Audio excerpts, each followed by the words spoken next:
അവസാനം നമ്മുടെ ടൈം ഷോം ചാക്കോ പെട്ടു എന്ന് തന്നെ പറയാം. കഴിഞ്ഞ കുറച്ച് ദിവസങ്ങളായിട്ട് 2-3 ദിവസമായി നമ്മുടെ വിൻസി ഒരു പ്രസ്താവന പറഞ്ഞിരുന്നു. അവരുടെ ഒരു മൂവിയിൽ ആ മൂവിയുടെ നടൻ, അവരുടെ കൂടെ അഭിനയിച്ച നടൻ ലഹരി ഉപയോഗിച്ച് അവരോട് മോശമായിട്ട് പെരുമാറി, അല്ലെങ്കിൽ മോശമായി സംസാരിച്ചു, മോശമായിട്ടുള്ള പെരുമാറ്റങ്ങൾ ഉണ്ടായെന്നും പറഞ്ഞിട്ട് ഒരു സ്റ്റേറ്റ്മെൻറ്റും കൊണ്ടുവന്നിരുന്നു. ആ സ്റ്റേറ്റ്മെൻറ്റ് വന്ന സമയത്ത് തന്നെ പലരും പറഞ്ഞു, ആളുടെ പേര് പറയാണ്ട് ഇങ്ങനെ സ്റ്റേറ്റ്മെൻറ്റ് കൊടുത്തു കഴിഞ്ഞാൽ പലരെയും സംശയിക്കും. കാരണം കുറച്ച് കാലങ്ങളായിട്ട് ഫിലിം ഫീൽഡിൽ ലഹരി ഉപയോഗിക്കുന്ന ആളുകളുടെ പല പേരുകളും മുന്നോട്ട് വന്നിട്ടുണ്ട് അല്ലേ. ശ്രീനാഥ് ബാസിൻ്റെ പേര് വന്നിട്ടുണ്ട്, ഷൈൻ ടോം ചാക്കോൻ്റെ പേര് വന്നിട്ടുണ്ട്, മറ്റ് ചില ആൾക്കാരുടെ പേര് വന്നിട്ടുണ്ട്. അവരൊക്കെ കുറ്റവിമുക്തരായിട്ടുണ്ട് കുറച്ച് ദിവസങ്ങൾക്ക് മുമ്പ്.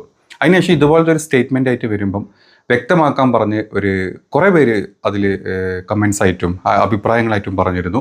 ഇന്ന് രാവിലെ തന്നെ അവർ ഫിലിം ചേംബറിന് പരാതി കൊടുത്തിട്ടുണ്ട്. പരാതിക്കാരി വിൻസി ആണെങ്കിൽ അതിൽ പ്രതിയായിട്ട് നിൽക്കുന്നത് ഷൈൻ ടോം ചാക്കോ ആണ്. ആ ന്യൂസ് ഒന്ന് കാണാം നമുക്ക്. ഇപ്പോൾ ഫിലിം ചേംബറിന്റെ ജനറൽ സെക്രട്ടറി സജി നന്ദ്യാട്ട് ചേരുന്നു. നമസ്കാരം സജി, എന്തൊക്കെയാണ് കേൾക്കുന്നത് ചലച്ചിത്ര മേഖലയിൽ? ഏറ്റവും ഒടുവിൽ ഇപ്പോൾ വരുന്ന വിവരം അറിഞ്ഞിട്ടുണ്ടാകും. നടൻ ഷൈൻ ടോം ചാക്കോ ലഹരി പരിശോധനയ്ക്ക് പോലീസ് എത്തിയ വിവരം അറിഞ്ഞ് ഹോട്ടലിന്റെ 3-ാം നിലയിൽ നിന്ന് ഇറങ്ങി ഓടി ഇന്നലെ രാത്രി എന്നാണ് അറിയുന്നത്. അത് കറക്റ്റാണ്. ഇത് സംഭവം എന്ന് പറഞ്ഞു കഴിഞ്ഞാൽ ഇതൊരു സിനിമാ ലൊക്കേഷനിൽ ഞങ്ങൾ IC രൂപീകരിച്ചിട്ടുണ്ടായിരുന്നു. ആ ലൊക്കേഷൻ 5 പേരടങ്ങുന്ന ഒരു കമ്മിറ്റി ഉണ്ട് അവിടെ. അത് 3 പെണ്ണുങ്ങളായിരുന്നു, വനിതകളായിരുന്നു.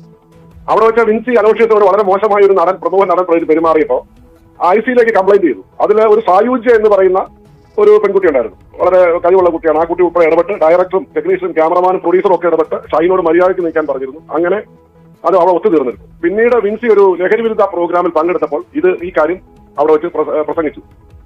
അത് കഴിഞ്ഞ് അത് ഇൻസ്റ്റാഗ്രാമിൽ വിൻസി അത് പോസ്റ്റ് ചെയ്തു. ഞാനാണ് ഇന്നലെ വിൻസിയെ വിളിച്ചത്. രാവിലെ വിളിച്ച് പരാതി ഇപ്പോൾ വിൻസി കൊടുക്കാൻ കാരണം ഞാനാണ്.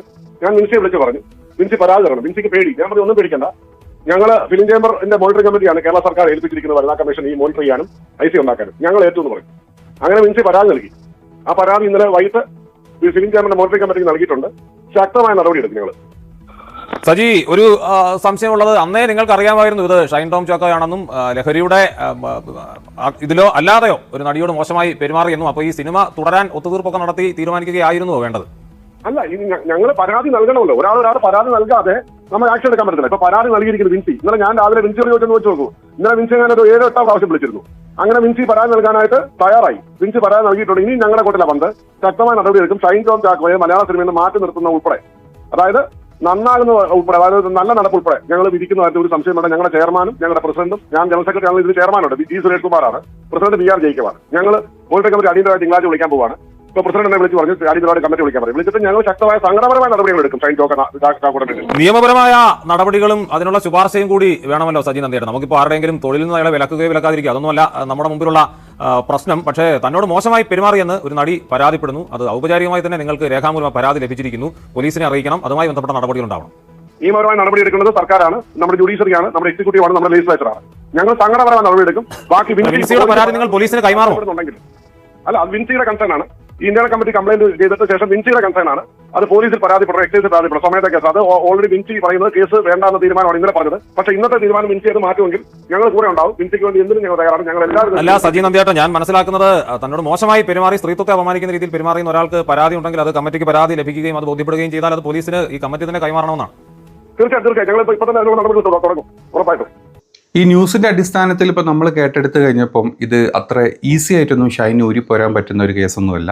2 കേസുകളാണ്. ഒന്ന്, ലഹരി ഉപയോഗിച്ചു സെറ്റിൽ വെച്ചിട്ട് എന്നുള്ള ഒരു കേസ്. അതിന് നമ്മുടെ നാർക്കോട്ടിക് സെല്ലിന് അങ്ങനെ കുറേ വിഭാഗങ്ങൾ തന്നെ അതിനെ പരിശോധിക്കും. കൂട്ടത്തിൽ ഒരു പെണ്ണായ തന്നോട് മോശമായിട്ട് പെരുമാറിയതിൻ്റെ കേസ് വേറെയും കാണും. ഈ 2 കേസോടുകൂടി ഷൈൻ മിക്കവാറും ഒരു സമയം വരെ പൂട്ട് കിട്ടും എന്നുള്ള കാര്യം വളരെ ഉറപ്പായിട്ടുള്ള കാര്യമാണ്. ഇനി തെളിവുകൾ വേണം, തെളിവുകളുടെ അടിസ്ഥാനം ഒക്കെ നോക്കും. പക്ഷേ എങ്കിലും ഒരു പെണ്ണ് മുന്നോട്ട് വന്നിട്ട് ഇങ്ങനെ കംപ്ലൈൻറ്റ്, അതും ഇപ്പം ഫിലിം ചേംബറിലാണ് കൊടുത്തത്. അപ്പോൾ ഇനി പോലീസ് ചിലപ്പോൾ സ്വമേധയാ കംപ്ലൈൻറ്റ് എടുക്കുമായിരിക്കും. അല്ലെങ്കിൽ വിൻസിനെ കണ്ട് നേരിട്ട് തന്നെ കംപ്ലൈൻറ്റ് എഴുതി വാങ്ങിക്കാനുള്ള ചാൻസും വളരെ കൂടുതലാണ്. കുറച്ച് കാലങ്ങളായിട്ട് നമുക്കറിയാം ഈ ലഹരിയുടെ ഈ ഒരു കാര്യം ഭയങ്കരമായിട്ട് ഏറ്റവും കൂടുതൽ ലഹരി ഒഴുകുന്നത് ഫിലിം ഫീൽഡിലോട്ടാണെന്ന്, അല്ലെങ്കിൽ ആ ഒരു സെഷനിൽ ആളുകളാണ് ഇത് യൂസ് ചെയ്യുന്നതെന്നുള്ള വാർത്തകൾ എന്നും നമുക്ക് വന്നുകൊണ്ടിരിക്കുന്നുണ്ട്. പിടിക്കുന്ന ആളുകൾക്കൊക്കെ അവരുടെ സപ്ലൈ ഏതെങ്കിലും ഒരു സിനിമാ നടനോ നടിക്കുവാണെന്നുള്ള രീതിയിലാണ് വാർത്തകൾ വന്നുകൊണ്ടിരുന്നത്. അതുകൊണ്ട് തന്നെ ഇപ്പോൾ അത് നേരിട്ട് പറയാൻ ഒരു നടി മുന്നോട്ട് വരികയും ഒരു നടനെ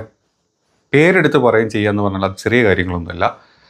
ഈ ഒരു എന്താ പറയുക, നമ്മൾ ഈ പല ഈ ഒരു സംഭവം ഉണ്ടല്ലോ, ഇതോടുകൂടി എനിക്ക് തോന്നുന്നില്ല ഇതൊരു കേസിലും നിൽക്കുന്നുള്ളത്. പലരും ചിലപ്പോൾ ഇനി മുന്നോട്ട് വരും, പല നടന്മാരെ പേര് മുന്നോട്ട് വരാനുള്ള ചാൻസസ് വളരെ അധികമാണ്. അപ്പം ഇത് നമ്മൾ ഈ ഹേമ കമ്മിറ്റി റിപ്പോർട്ട് വന്ന സമയത്ത് ഓരോ ദിവസം നമ്മൾ ഓരോ പരാതിക്കാരെ തപ്പിക്കൊണ്ടിരിക്കുകയായിരുന്നു. പുതിയ പുതിയ നടന്മാരുടെ അല്ലെങ്കിൽ ഡയറക്ടേഴ്സിൻ്റെ പേര് വന്നുകൊണ്ടിരിക്കുകയായിരുന്നു. ഇപ്പം ഇതും അതുപോലത്തെ ഒരു അവസ്ഥയിലോട്ടാണ്. ഇനിയിപ്പോൾ നാളെ മുതൽ ആരൊക്കെ കംപ്ലൈൻറ്റ് തരും, ഏതൊക്കെ നടന്മാർ അല്ലെങ്കിൽ നടിമാർ ഇത് ഉപയോഗിക്കുന്നുണ്ട് സെറ്റിൽ വെച്ചിട്ട്, അല്ലെങ്കിൽ ആരൊക്കെ തമ്മിൽ മോശമായിട്ട് പെരുമാറുന്നുണ്ട് എന്നുള്ള ഒരു വലിയ ലിസ്റ്റ് തന്നെ വരാൻ ഒരു ചാൻസസ് വളരെ അധികമാണ്. കുറേ ഫേക്കും കാണുമായിരിക്കും. ഈ ഹേമ കമ്മിറ്റി റിപ്പോർട്ട് വന്ന സമയത്ത് പല ഫേക്ക് പരാതിക്കാരികളും നമ്മുടെ മുന്നോട്ട് വന്നിരുന്നു. അതുപോലെ തന്നെ ഇവിടെയും പല ഫേക്ക് ആയിട്ടുള്ള ആളുകളും വരാനുള്ള ചാൻസസ് വളരെ ഹൈ ആണ്. അപ്പം അതിൽ നമുക്ക് അതിനോടുള്ള ഒരു വിശ്വാസം ഉണ്ടല്ലോ, അതൊക്കെ പോകുന്നത് ഇവിടുന്ന് അങ്ങോട്ടായിരിക്കും. ഈ ഒരു കംപ്ലൈൻറ്റ് നമുക്കറിയാം, അതിലെ വിശ്വാസം എത്രത്തോളം ഉണ്ട് എന്നുള്ളത്.